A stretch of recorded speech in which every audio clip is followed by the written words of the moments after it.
하지만 이 시기의 시대적 배경을 한번 보면은 이때는 2차 세계대전이 막 끝난 때였습니다. 미국은 그렇게 자본주의의 맹주가 되는 건데, 한 시대를 풍미한 옛날 뮤지션을 알아보는 시간, 복구맨입니다. 엘비스 이야기를 언제 다뤄볼까 하다가 마침 이번에 영화 엘비스를 개봉하는지라서 한번 만들어 보기로 했거든요. 흑백의 시대에 세상을 다채롭게 만들었고 사람들의 본능을 최초로 일깨운 그런 남자. 하지만 그 인생에는 암투와 갈등, 그리고 요즘 시대와 다를 바 없는 번뇌가 숨어 있었죠. 이 워낙 거대했던 분이라서 한 가지 상황에도 수십 가지 해석과 다른 증언이 존재하는데, 저는 제가 가장 팩트에 가깝다고 생각한 정보를 위주로 제작을 했어요. 이번 특집에서는 엘비스의 삶을 한번 알아보도록 하겠습니다. 1935년 1월 8일에 태어난 엘비스 프레슬리. 미시시피주 투펠로에서 태어나서 테네시주 멤피스로 이주한 완전한 미국 남부 사람이에요. 이 투펠로라는 곳은 지금도 40% 가까운 인구가 흑인이고 멤피스는 아예 60% 넘는 인구가 흑인이거든요. 어릴 적부터 흑인들과 어울릴 수밖에 없는 환경이었다는 겁니다. 부모님은 가난했고 아버지는 어릴 적에 위조수표로 철창 신세까지 졌죠. 어머니는 흑인들과 함께 목화를 따면서 돈을 벌었어요. 사람들이 이때를 표현하길 엘비스는 아기 때부터 엄마 품에서 흑인들의 노동요를 잔뜩 들었고 그래서 DNA에 블루스를 비롯한 흑인 음악이 새겨졌다고, 게다가 교회도 흑인 교회를 다녀서 함께 예배하고 찬양했다고 하죠. 이때는 백인과 흑인이 지금과는 비교할 수 없을 정도로 분리되어 있던 시절이었잖아요. 하지만 엘비스는 두 인종에 모두 익숙했고 가수 생활을 하면서 존경하고 참고한 가수들도 로이 해밀턴과 딘 마틴을 꼽는 등 피부색을 가리지 않았어요.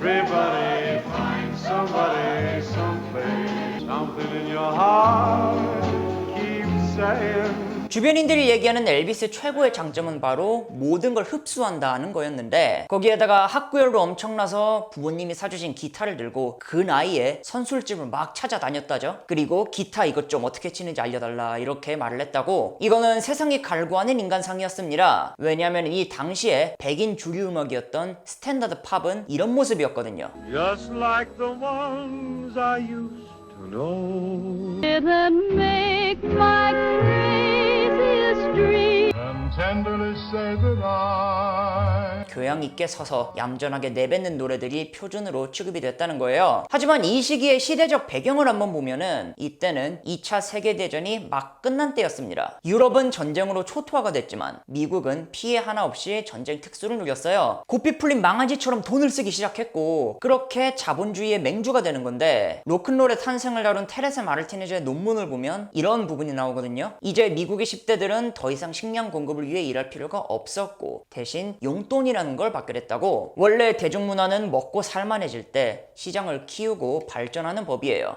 근데 이런 얌전한 노래는 소위 말해서 애들한테는 노잼인 겁니다. 이미 50년대 초쯤에는 R&B 좋아하는 백인 DJ들이 이거를 엄청 틀기 시작했고 그래서 백인 젊은이들이 흑인 음악을 상당히 소비하고 있었다는 기록들이 있어요. 그러니까 음반업계도 자연스럽게 변화를 준비했죠. 마찬가지로 흑인 음악에 푹 빠졌던 샘 필립스라는 인물이 있었거든요. 이분은 선 레코드라는 소규모 레이블을 운영했고 이때 이미 수많은 흑인 음반을 취입하면서 시대를 앞서가고 있었어요. 그리고 생각합니다.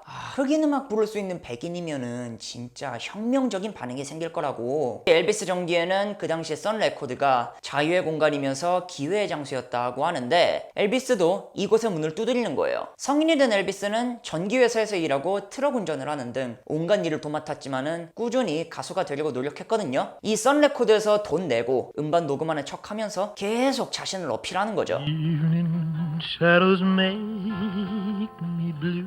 My happiness will sing without you. 엘비스 본인은 어머니 생일 선물로 음반 만들어 드리려다가 가수가 됐다고 하지만 한편으로는 토요일마다 음반사에 전화해서 혹시 녹음 가능하냐고 물어보곤 했다 라는 인터뷰도 합니다. 그리고 몇 차례의 어필 끝에 결국 샘 필립스의 마음에 들게 돼요. 샘이 말하길 엘비스는 클래식한 블루스를 불렀는데 이거는 흉내와 모방도 아니었고 그저 자기 감정을 충실히 따라가는 모양새였다고. 엘비스의 데뷔곡인 1954년의 곡 That's Alright도 블루스가 원곡이었거든요. 거기에 컨트리를 섞은 모양새로 금세 인기를 끌게 되는 거죠. Well, that's all right, mama. That's all right for you. That's all right, mama.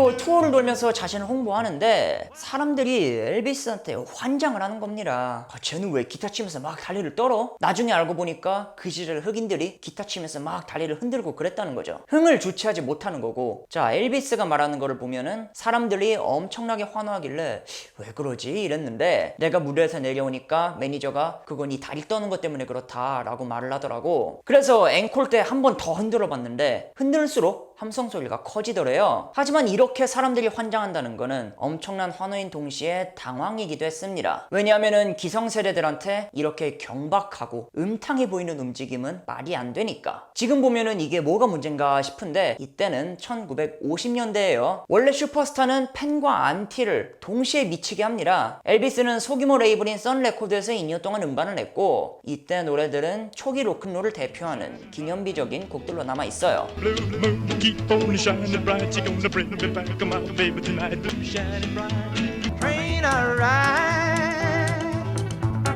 God, remember to forget. 엘비스의 사망 직전인 1976년에 나오는 The Sun Sessions라는 앨범이 이 선 레코드에서 녹음한 초기 곡을 모아둔 앨범인데 엘비스 팬이라면 꼭 듣고 가야 할 필청 앨범 중에 하나로 꼽히고요. 이렇게 엘비스가 지역 단위로 날아다닐 때 등장하는 인물이 바로 영화 엘비스의 핵심 캐릭터 톰 파커 대령. 대령이란 거는 이제 군인이 아니고 명예 대령. 자, KFC 할아버지가 샌더스 대령이라고 불리는 거랑 비슷하다고 생각하시면 되고요. 대령은 스카우터를 하는 친구의 전화를 받고 엘비스의 존재를 알게 됐다고 합니다. 그래서 엘비스를 추적하면서 계약을 따낼 생각을 했죠. 이때 엘비스가 얼마나 센세이션을 했냐 하면은 대령이 당시에 엘비스를 인기 가수 행크 스노의 오프닝으로 붙여줬는데 주객이 전돌해서 엘비스 공연이 끝나면은 행크 공연이 시작하기도 전에 다 집에 가버리는 거예요. 대령은 엘비스를 사골까지 빨아먹을 수 있겠다고 판단을 합니다. 야, 너 내가 전국 단위로 키워줄게. 나만 따라오라고. 그리고 선 레코드의 계약을 자기 쪽으로 갱신. 다른 사람들을 다 집어치우고 엘비스 한 명한테만 모든 역량을 쏟아주게 되죠. 이때부터 엘비스의 무대가 지역에서 전국 단위로 커지는 거예요. 엘비스는 이 다리 떨기를 비롯한 자신의 퍼포먼스를 전국 TV 앞에서 선보였는데 이거는 혁명이 되어버립니다. 자, 엘비스가 처음 TV에서 선보인 퍼포먼스를 같은 시기 로큰롤의 대표 주자였던 빌 헤일리의 퍼포먼스랑 비교를 해볼까요? Drink 5, 6, and 7. We'll be right in 7. And then we're gonna rock around the clock tonight. Well, since my baby left me, well, I found a new place to dwell.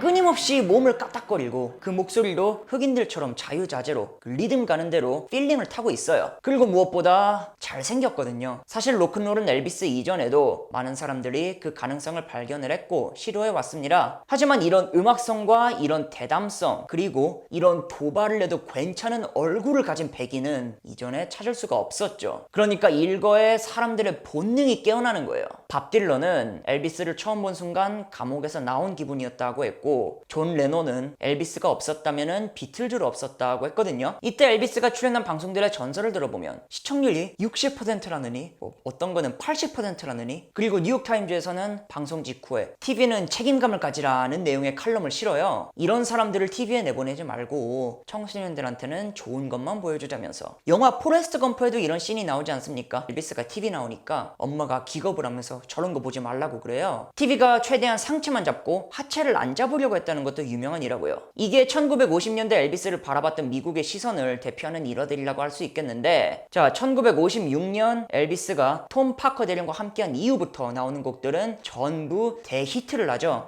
Heartbreak hotel. I'll be so lonely, baby. I'll be so lonely, I could die. I'll be cool to the heart. Baby, you ain't nothing but a hound dog, crying all the time. Well, you ain't never gonna ever and you ain't no friend of mine. Well, it's one for the money, two for the show, three to get ready. Now go, cat, go. Well, you can do anything but lay home for my blue suede shoes. And what is a bug? I'm in love.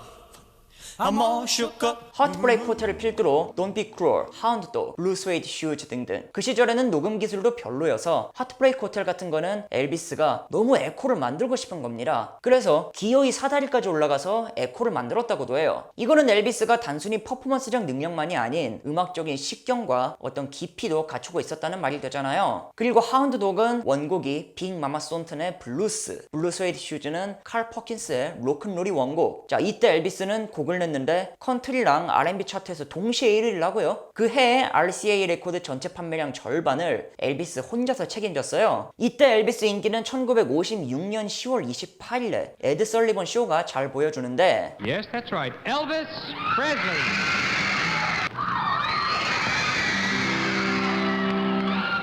You ain't nothing but never gonna ever have your head on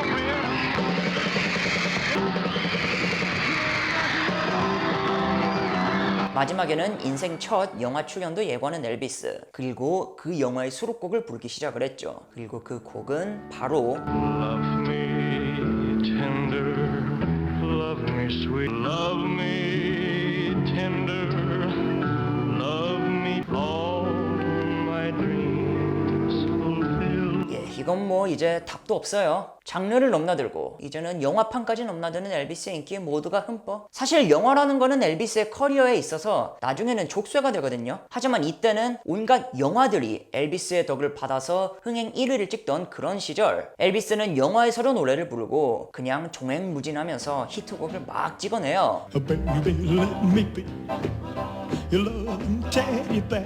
Walking through a party in the county jail. The prison band was there, they began. Jailbird sing, let it rock.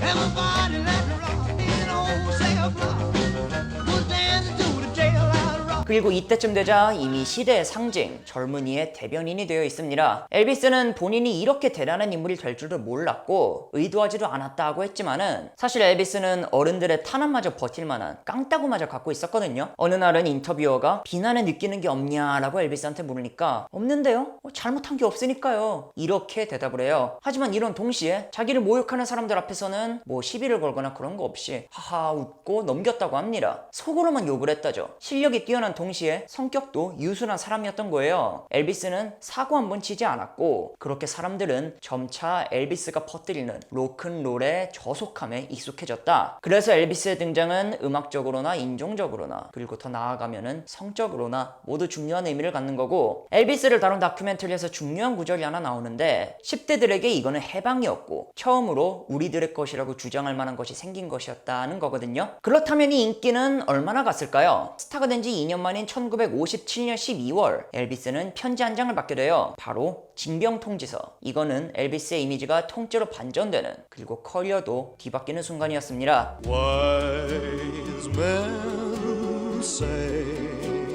falling